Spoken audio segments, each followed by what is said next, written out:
¿cuál es el arma más poderosa que puede empuñar una persona? No es la espada, cuyo filo se mella contra la piedra. Tampoco es el poder de un rey, que termina con su último aliento. El arma más formidable, la que puede derribar imperios y construir civilizaciones, es una idea.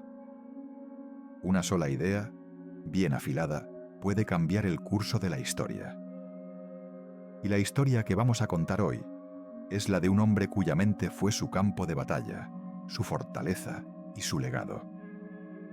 Un monje que no buscaba la gloria, que se sentía más cómodo en el silencio de una biblioteca que en los pasillos del poder, pero que se vio forzado a empuñar su intelecto para defender a la Iglesia en una de sus horas más oscuras.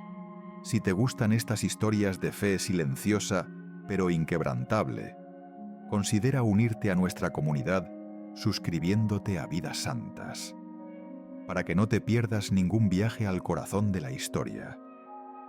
Hoy exploramos la vida de Anselmo de Canterbury, el pensador que le demostró a un mundo escéptico que la fe no teme a la razón. El mundo en el que nació Anselmo, allá por el año 1033, era un lugar de contrastes violentos.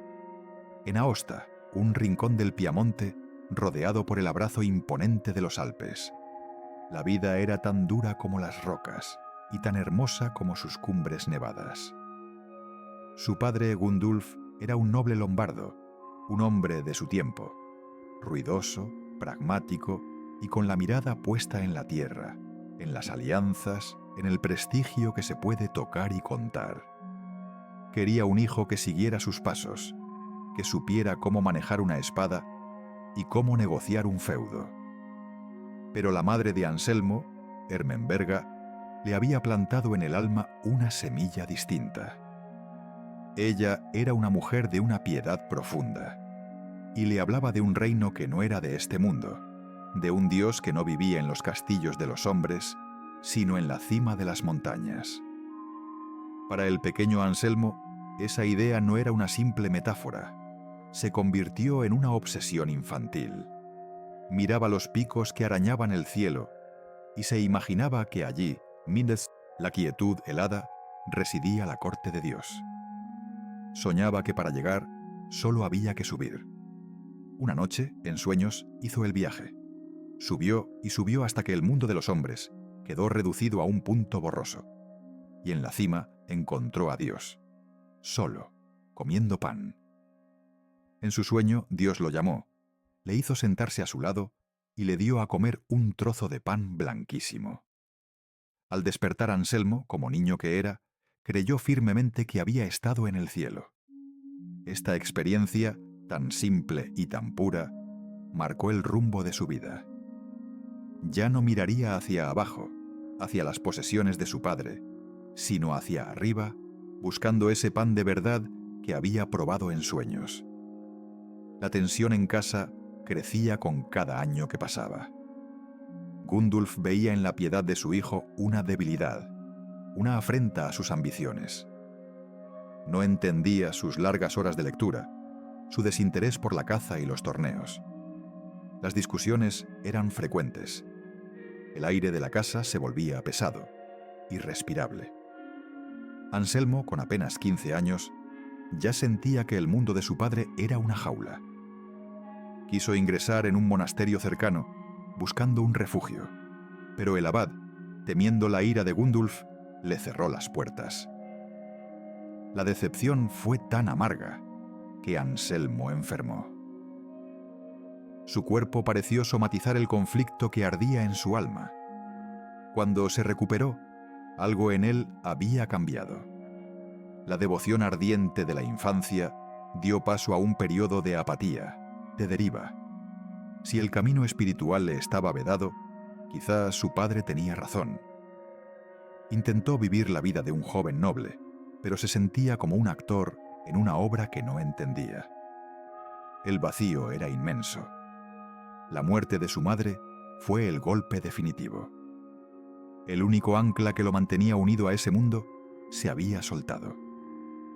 La relación con su padre se volvió insoportable, y así, con poco más de 20 años, Anselmo tomó una decisión drástica. Una noche, sin despedidas, cruzó los Alpes. Dejó atrás su herencia, su nombre, su futuro planeado. Se convirtió en un vagabundo, un erudito errante. Durante 3 años, caminó por Borgoña y Francia, estudiando, aprendiendo, buscando algo que ni él mismo sabía nombrar. No buscaba un lugar, buscaba un hogar para su mente inquieta. Y lo encontró, casi por casualidad, en un rincón de Normandía. La abadía de Nuestra Señora de Bec era, en apariencia, una más de las tantas casas benedictinas que salpicaban Europa. Pero entre sus muros de piedra se estaba gestando una revolución intelectual. El prior del monasterio era un compatriota suyo, un lombardo llamado Lanfranco. Su fama como maestro era legendaria. Reyes y obispos enviaban a sus hijos a estudiar con él. Anselmo, atraído por esa reputación, llegó a Bec no para ser monje, sino para ser estudiante. Quería sentarse a los pies del gran Lanfranco, beber de su sabiduría. Pero al llegar, encontró algo más que un maestro brillante. Encontró una comunidad donde la oración y el estudio no eran actividades separadas, sino las 2 alas de una misma ave que volaba hacia Dios. En Bec, nadie veía una contradicción entre la fe y la razón. Al contrario, la inteligencia era vista como un don divino, una herramienta para desentrañar los misterios de la creación. Anselmo sintió que por fin había llegado a casa. El joven que había huido de la ambición de su padre encontró en Lanfranco una figura paterna que no quería moldearlo a su imagen, sino ayudarlo a descubrir la suya propia. La relación entre ambos fue compleja, una mezcla de admiración profunda, respeto intelectual y a veces una tensión casi filial. Lanfranco vio de inmediato que la mente de aquel joven errante era de una calidad excepcional, y Anselmo, por su parte, se sometió a la disciplina del monasterio, encontrando en la regla de San Benito el orden que su vida había necesitado desesperadamente. Después de meses de estudio y discernimiento, la decisión fue clara. A los 27 años, Anselmo tomó los hábitos. El noble de Aosta murió para que naciera el hermano Anselmo, un simple monje benedictino. No lo sabía entonces, pero entre Eiki, huellos muros silenciosos. Su mente estaba a punto de encender una luz que atravesaría los siglos. Los primeros años en Bec fueron de una paz casi idílica. Anselmo se sumergió en la vida monástica. La rutina diaria, marcada por el sonido de la campana que llamaba a la oración, era el andamio perfecto para su trabajo intelectual. Orar, trabajar, leer, ora et labora. Para Anselmo, el labora era el pensamiento. Su mente, liberada de las preocupaciones mundanas, comenzó a explorar las preguntas más profundas de la existencia. Pero no lo hacía como un filósofo moderno, en la soledad de su escritorio. Lo hacía en comunidad. Los monjes más jóvenes se sentían atraídos por él. Su forma de enseñar no era la de un maestro que dicta verdades, sino la de un guía que invita a caminar juntos. Después de las completas, cuando el silencio se apoderaba del monasterio, un pequeño grupo se reunía a su alrededor. No hablaban de trivialidades. Hablaban de la naturaleza de Dios, de la libertad, del mal, del alma. Anselmo los animaba a dudar, a preguntar, a no aceptar nada sin antes haberlo examinado con el bisturí de la razón. Su fama como maestro creció tanto que eclipsó incluso a la de Lanfranco. Cuando éste fue nombrado abad en Caen, todos los ojos se volvieron hacia Anselmo. Con solo 30 años, y a pesar de su propia resistencia, fue elegido prior de Bec. Ahora tenía responsabilidades administrativas. Tenía que gestionar el día a día de una comunidad en crecimiento. Y sin embargo, en medio de esas tareas, su trabajo intelectual se intensificó. Era como si la responsabilidad de guiar a otros lo empujara a buscar fundamentos más sólidos para su propia fe. No le bastaba con creer, necesitaba, en la medida de lo posible, comprender. Fides quaerens intellectum, la fe que busca entender. Esa frase se convirtió en el lema de su vida. Fue durante este tiempo que se enfrentó a una de las preguntas más antiguas y espinosas. ¿Se puede probar la existencia de Dios solo con la razón e isunum, sin recurrir a las Escrituras? Muchos antes que él lo habían intentado, apoyándose en la observación del mundo, en la belleza y el orden del universo. Pero Anselmo quería algo más. Quería un argumento único, autosuficiente, que no necesitara de nada externo a sí mismo para ser válido. La búsqueda lo consumió. Pasaba noches en vela, la mente trabajando sin descanso, olvidándose de comer, de dormir, de la hora del oficio divino. Los otros monjes lo veían caminar por el claustro, absorto, murmurando para sí. Algunos, probablemente, pensaron que estaba perdiendo el juicio. La presión era tan intensa que intentó apartar la idea de su mente, pensando que era una tentación que lo distraía de sus deberes. Pero la pregunta volvía una y otra vez, como una marea insistente. Y entonces, una noche, durante la vigilia, en medio del silencio de la iglesia, apenas iluminada por las velas, la solución apareció en su mente. No fue un estallido de luz, sino una calma repentina. Una claridad tan simple y tan profunda que se preguntó cómo no la había visto antes. La idea era esta. Todos, incluso el que niega a Dios, tenemos en nuestra mente el concepto de algo tan grande que nada mayor puede ser pensado. Es la definición misma de Dios. El ser perfecto, el máximo pensable. Ahora bien, se dijo Anselmo, este algo puede existir solo en mi mente, o puede existir también en la realidad. ¿Cuál de las dos opciones es más grande?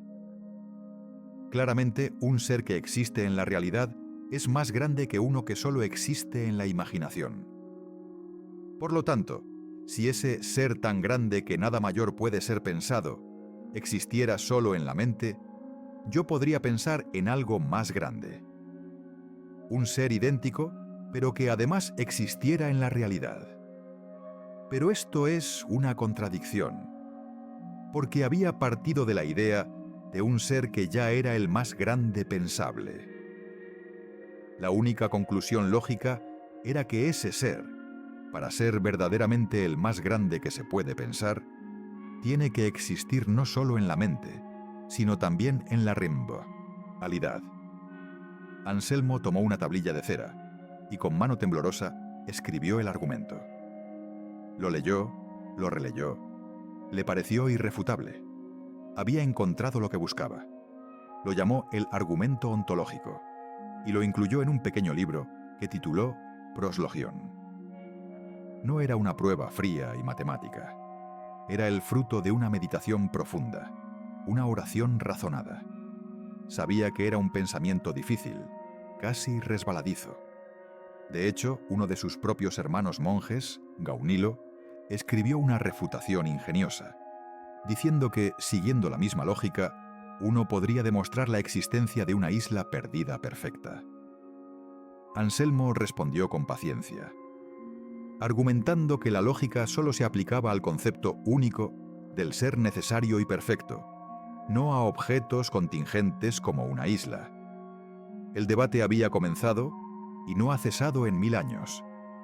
Filósofos como Descartes, Leibniz y Hegel volverían a él, fascinados por su elegancia y su audacia.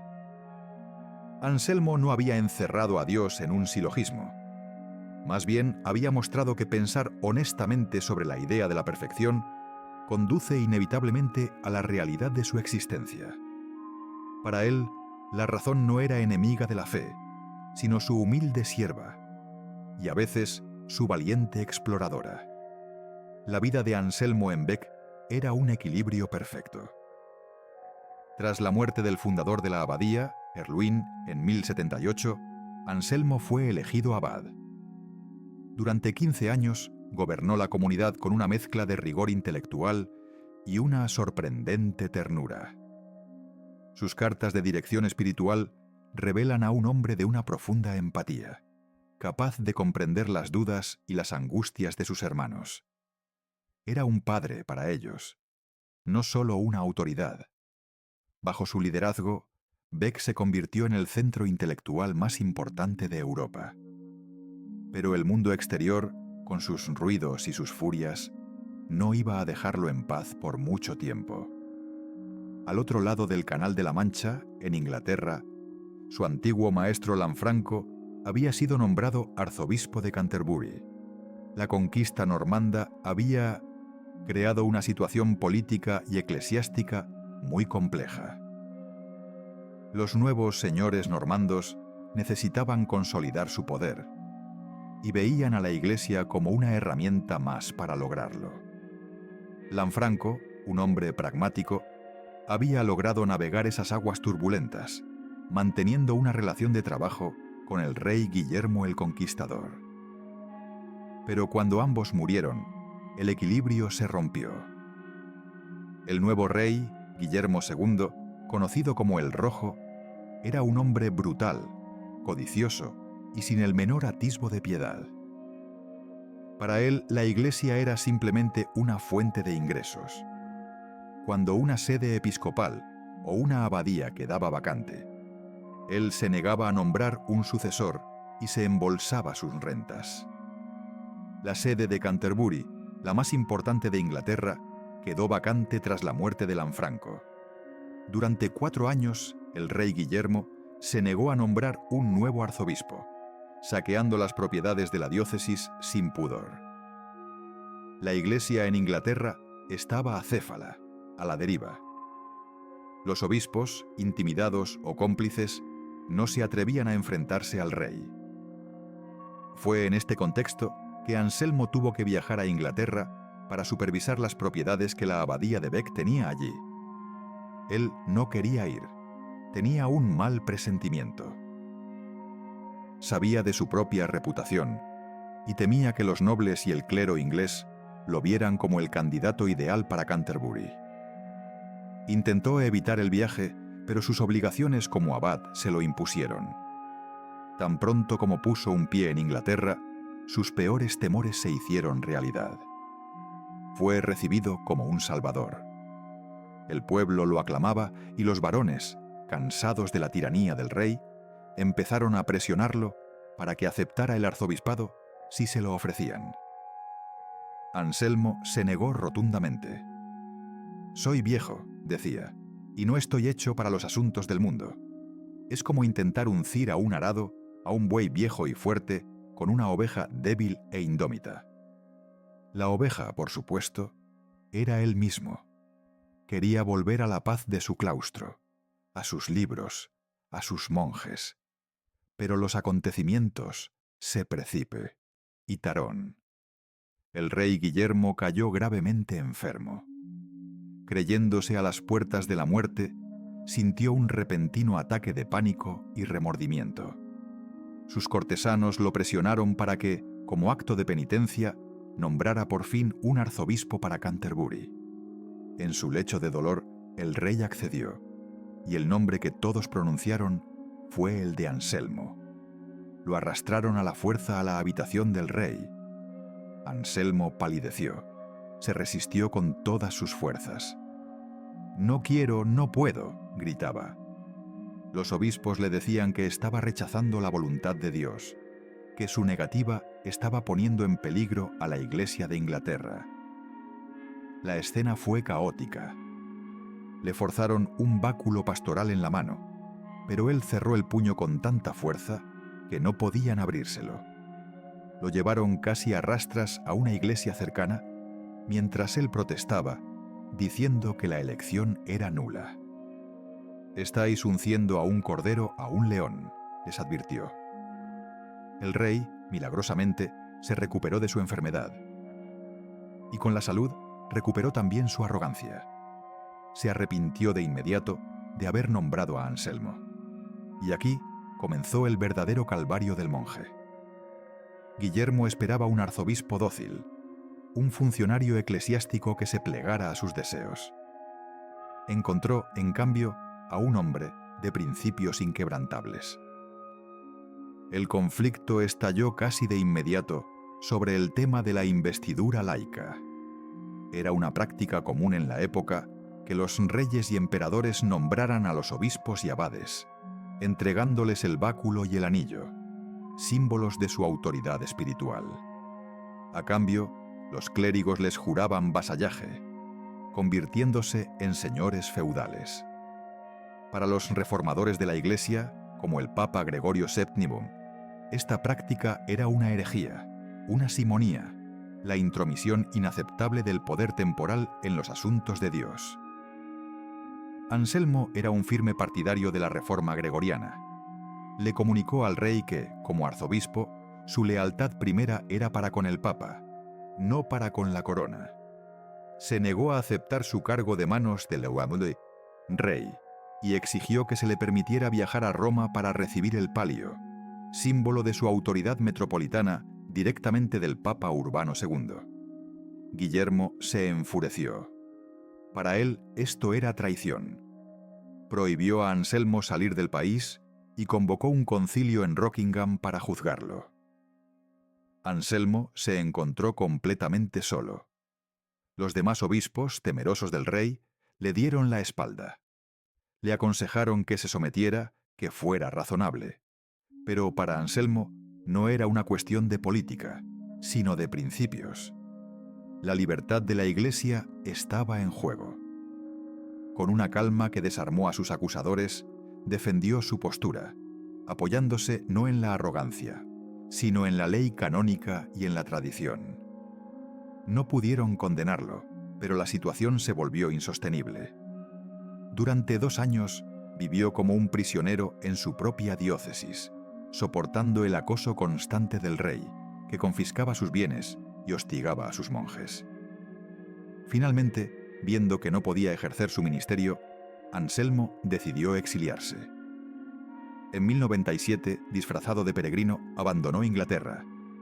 Sentiría quizás una mezcla de tristeza y alivio. Por fin se veía libre de esa pesadilla política. Viajó a Roma, donde el Papa Urbano II lo recibió con todos los honores, llamándolo el Papa del Otro Mundo. Pero el apoyo del Papa fue más moral que práctico. No quería un enfrentamiento directo con el poderoso rey de Inglaterra. Durante su exilio, Anselmo volvió a ser el monje que siempre había sido. Se refugió en un monasterio en los Apeninos y completó una de sus obras teológicas más importantes, Cur Deus Homo. ¿Por qué Dios se hizo hombre? En ella exploraba el misterio de la redención con una lógica implacable.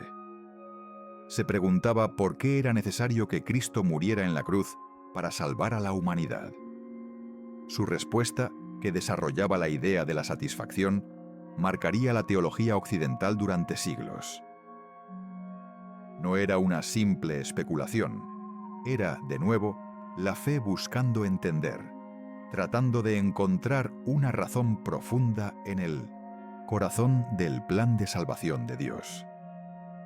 Eran años de una fecundidad intelectual asombrosa, un oasis de paz en medio de la tormenta.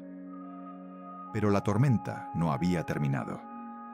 En el año 1100, Guillermo el Rojo murió en un accidente de caza, atravesado por una flecha. Su hermano menor, Enrique, se apresuró a tomar el trono.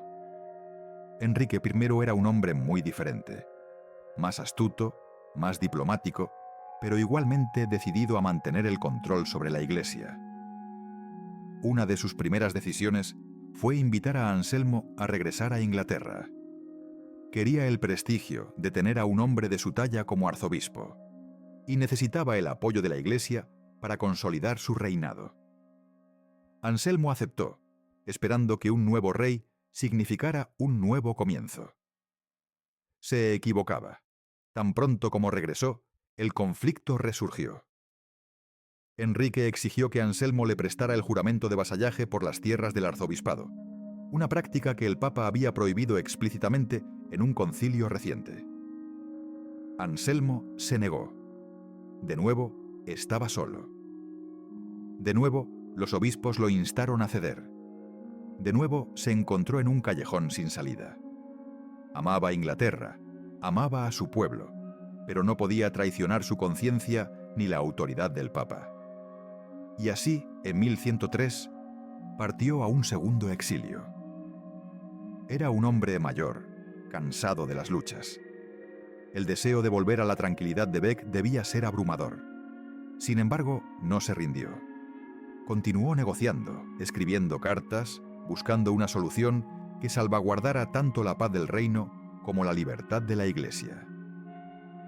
Finalmente, tras años de tensas negociaciones, se llegó a un compromiso. En el Concordato de Londres de 1107, se acordó una solución que se convertiría en modelo para el resto de Europa. El rey renunciaba al derecho de investir a los obispos con el anillo y el báculo, los símbolos espirituales. La Iglesia elegía a sus obispos. Sin embargo, la elección debía tener lugar en presencia del rey, y los obispos electos debían prestarle juramento de vasallaje por las tierras y posesiones temporales que recibían. No era una victoria total para ninguna de las partes, pero era una solución razonable. Anselmo había logrado su objetivo principal. El poder temporal ya no podía conferir la autoridad espiritual. La Iglesia había ganado un grado de libertad crucial. Pudo por fin regresar a Canterbury, esta vez para quedarse. Los 2 últimos años de su vida fueron de una paz relativa. Se dedicó a reformar la diócesis, a presidir sínodos y sobre todo a escribir. Murió en la madrugada del miércoles santo del año 1109. Cuentan que, en sus últimos momentos, mientras uno de sus monjes le leía el Evangelio, su respiración se volvió tranquila y entregó su alma a Dios justo cuando se leían las palabras: «Vosotros sois los que habéis permanecido conmigo en mis pruebas, y yo, por mi parte, dispongo un reino para vosotros». La herencia de Anselmo es inmensa y a menudo silenciosa. No fundó grandes órdenes religiosas ni obró milagros espectaculares. Su legado está escrito en los libros de filosofía y teología, en el principio de la libertad de la Iglesia que defendió con tanta tenacidad. Nos enseñó que no hay que tener miedo a las preguntas.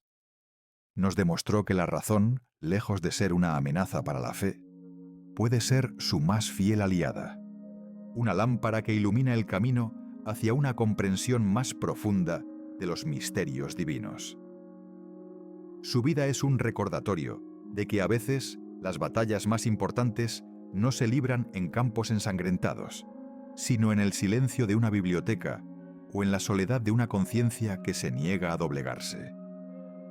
El monje de Bec, el pensador que soñaba con las cumbres de los Alpes, acabó sosteniendo sobre sus hombros no la fuerza de un ejército, sino el peso de una idea: que la verdad nos hace libres. ¿Qué te parece más impresionante de su vida? ¿Su valiente resistencia contra 2 reyes para defender la independencia de la Iglesia? ¿O la profundidad de su pensamiento con ese argumento sobre Dios que todavía hoy genera debate? Wonder Woman, encantaría leer tu opinión en los comentarios. Y si estas historias de gigantes silenciosos de la fe resuenan contigo, asegúrate de estar suscrito a Vidas Santas y activa las notificaciones. Porque a veces las vidas más influyentes son aquellas que se vivieron lejos del ruido, en la serena búsqueda de la verdad.